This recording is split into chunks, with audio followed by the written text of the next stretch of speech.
Proverbe chapitre 3 verset 5. Confie-toi en l'Éternel de tout ton cœur et ne t'appuie pas sur ta sagesse.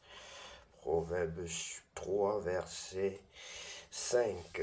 Confie-toi en l'Éternel de tout ton cœur et ne t'appuie pas sur ta sagesse. Proverbe chapitre 3 verset 5. Bonjour bien-aimés, c'est l'heure de la prière et de la méditation. Nous allons lire la parole de Dieu par la suite dans le livre de Lévitique chapitre 5. Prions ensemble. En ce lundi 5 mai 2025, Seigneur, en ce début de semaine, nous venons te confier nos pas et nos projets avec foi et espérance. Père Céleste, merci pour ce nouveau jour que tu nous offres. Merci pour la vie, pour ta protection et pour la force que tu renouvelles. En ce lundi, dirige-nous dans tout ce que nous entreprendrons. Remplis nos cœurs de paix, nos pensées de sagesse et nos paroles de bienveillance. Comme il est écrit, confie-toi en l'Éternel de tout ton cœur et ne t'appuie pas sur ta sagesse. Proverbe chapitre 3. Verset 5. Bien-aimés, la deuxième phase de notre travail consiste à vous inviter, à vous interpeller sur le fait que vous devez vous repentir, bien-aimés. Vous devez accepter le Seigneur Jésus-Christ dans votre vie comme votre sauveur personnel et votre Seigneur. Donc, si tu sais que tu n'as pas encore reçu le Seigneur Jésus-Christ dans ta vie comme ton sauveur personnel et ton Seigneur, je vais t'inviter à le faire maintenant si tu le veux bien. Ce n'est pas forcé, on ne t'oblige pas, on ne te force pas, mais il faut que toi-même que tu manifestes ce désir-là, ce besoin de recevoir, d'être sauvé, de salut, le besoin de salut, bien-aimé. Si tu sais que tu as besoin d'un sauveur, besoin d'un Dieu dans ta vie, qui peut te protéger, qui peut te conseiller, qui peut te guérir, qui peut te consoler, qui peut te combler, bien-aimé, il n'y a pas mieux que Jésus-Christ de Nazareth. Il n'y a pas mieux que le Seigneur Jésus-Christ. Si tu veux donc l'inviter dans ta vie, tu vas commencer par te repentir, car ce n'est pas un Dieu qui vit dans un endroit, une maison sale. Il viendra certainement la nettoyer, mais avec ta permission. Tu vas donc répéter cette prière après moi. Seigneur, je reconnais que je suis un pécheur. Ma maison est sale. Pardonne-moi, Seigneur. Seigneur, je reconnais que je suis un pécheur. Ma maison est sale. Pardonne-moi, Seigneur. Je t'invite dans ma vie pour nettoyer cette maison, pour casser tout ce qui dans cette maison n'est pas de toi. Je t'invite dans ma vie. Je t'invite pour nettoyer cette maison, pour casser ce qui n'est pas de toi dans ma vie, Seigneur. Viens dans le temple que je suis. Viens détruire la maladie. Viens détruire la sorcellerie, viens détruire le péché, viens détruire tout ce qui n'est pas de toi dans mon cœur, dans ma vie, dans mes organes, dans mon sang. Purifie mon sang, purifie mon être. Fais de moi un enfant selon ton cœur. J'ai besoin de toi, Seigneur Jésus. Je t'invite dans ma vie comme mon sauveur personnel et mon Seigneur. Je t'invite dans ma vie comme mon sauveur personnel et mon Seigneur. Je t'en supplie, entre dans ma vie, guéris-moi, sauve-moi, Seigneur, sauve-moi, Seigneur. Je veux être un enfant selon ton cœur. Baptise-moi et remplis-moi de ton Esprit Saint pour marcher sur la voie de la vérité, pour marcher sur la voie de la vérité. Au nom de Jésus-Christ, j'ai ainsi prié. Amen. Bien-aimé, si tu as fait cette prière de tout ton cœur et de manière sincère, sache que le Seigneur est désormais dans ton cœur, car il a dit, invoque-moi le jour de ta détresse et je te répondrai. Invoque-moi le jour de ta détresse et je te répondrai. Si tu sais que tu es en détresse et que tu as invoqué le Seigneur, il n'est pas un homme pour mentir, ni le fils de l'homme pour se repentir, mais ce que sa bouche dit, sa main l'accomplit. Bien-aimé, sois béni parce que tu as mis la joie dans le cœur du Seigneur, dans le cœur des anges et dans le cœur des enfants de Dieu que nous sommes. Sois la bienvenue dans la maison du Seigneur Jésus-Christ, dans la grande famille. Sois béni et que les anges de l'Éternel campent autour de toi et te délivrent, t'arrachent du mal. Oui, car il est écrit ainsi que les anges de l'Éternel campent autour de ceux qui le craignent et les délivrent du mal. Bien-aimé, tu dois lire la parole de Dieu chaque jour. La Bible dit que ce livre de la loi ne quitte point tes yeux. Juste le moment où tu penses à la parole de Dieu, ta délivrance aussi se déclenche, bien-aimé. Quand tu penses à la Bible, quand tu penses à la parole de Dieu, c'est le début de ta délivrance.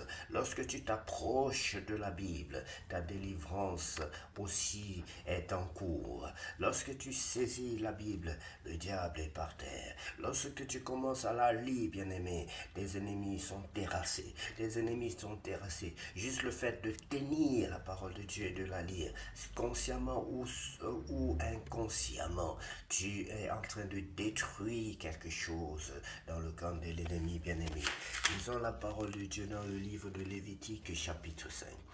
Les sacrifices de culpabilité, lorsque quelqu'un, après avoir été mis sous serment comme témoin, péchera en ne déclarant pas ce qu'il a vu ou ce qu'il sait, il restera chargé de sa faute. Lorsque quelqu'un s'en apercevra, touchera une chose souillée comme le cadavre d'un animal impur, que ce soit d'une bête sauvage ou domestique ou bien d'un reptile, il deviendra lui-même impur et il se rendra coupable. Lorsque sans y prendre garde, il touchera une souillure humaine quelconque et qu'il s'en aperçoive plus tard, il en sera coupable. Lorsque quelqu'un parlant à la légère jure de faire du mal ou du bien et que ne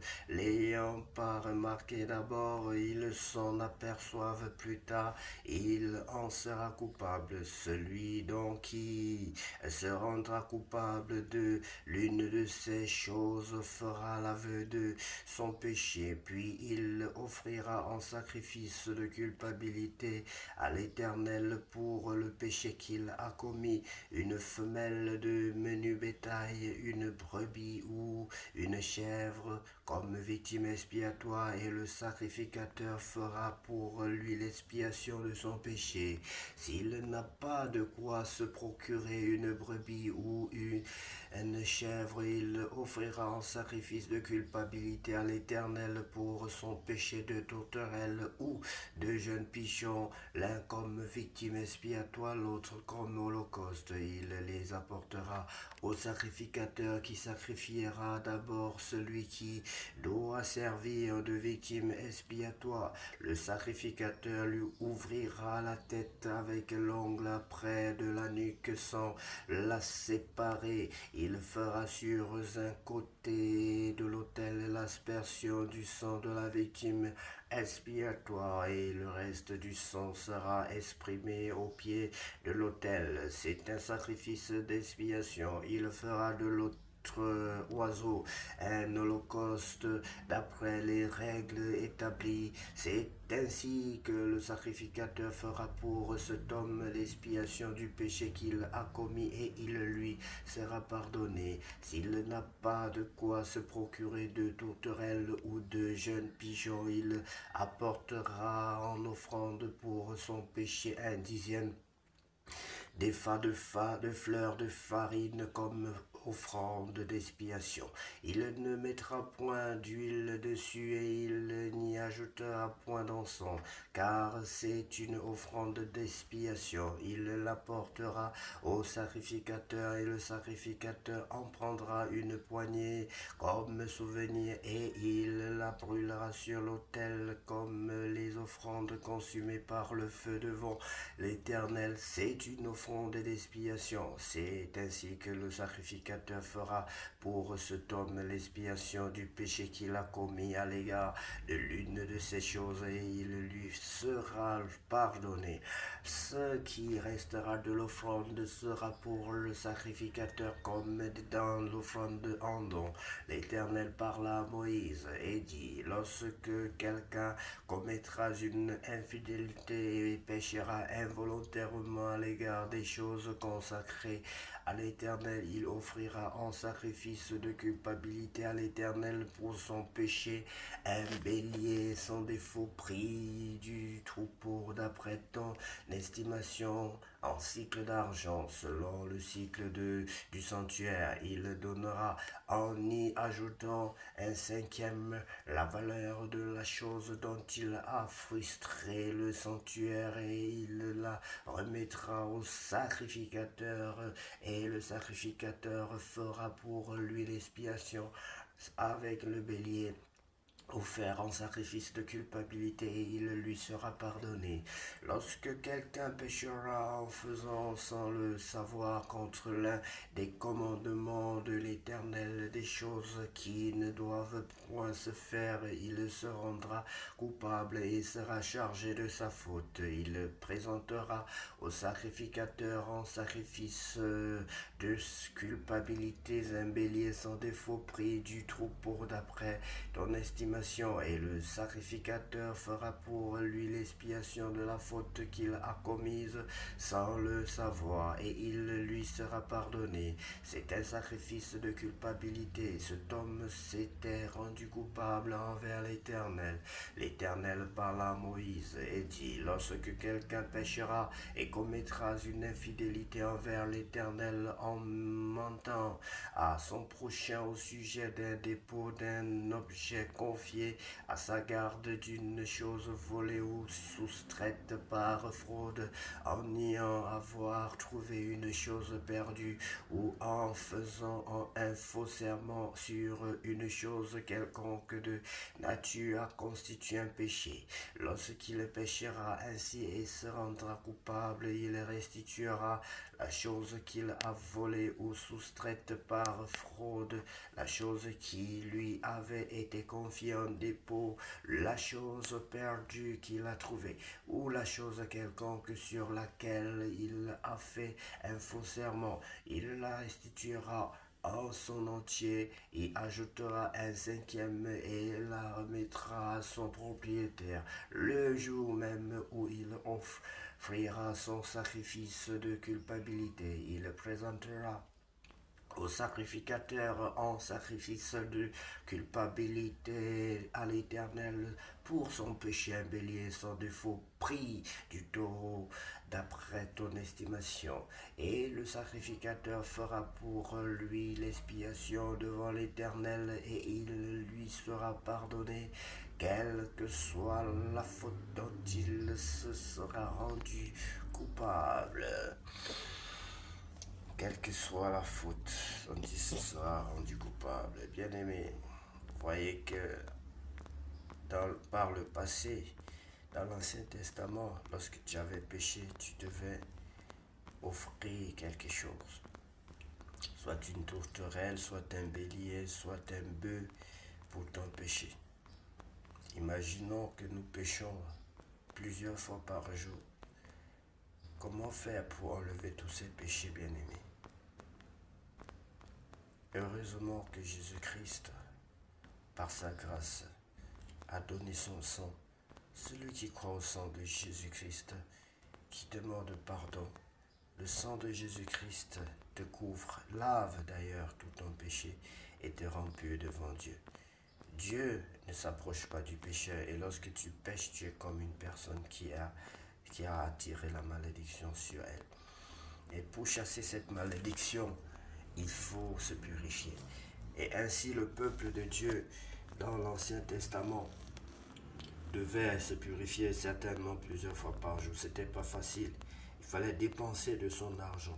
Imaginez que vous péchez et que vous devez payer un mouton qui coûte 100 000 francs parce que vous avez menti, parce que vous avez pris quelque chose qui n'est pas à vous, vous avez volé, vous avez commis l'adultère, vous avez commis l'inceste, vous avez commis ceci. Il fallait payer Il fallait souffrir pour être plus devant Dieu et être béni, bien-aimé, car le péché n'attire pas la bénédiction. C'est Dieu qui nous donne la bénédiction. Nous disons merci au Seigneur Jésus-Christ pour son sang qui nous lave, qui nous a lavé de tout péché, et pour la vie qu'il nous donne, pour la protection qu'il nous accorde, pour ces anges qui sont avec nous jour et nuit, pour nous protéger, pour nous guider, pour l'intelligence renouvelée, pour la sagesse renouvelée. Merci Seigneur, au nom de Jésus. Bien-aimé, que Dieu vous bénisse et que cette journée soit la plus belle de toutes les journées déjà vécues sur cette terre. Au nom de Jésus-Christ, nous avons ainsi prié. Amen.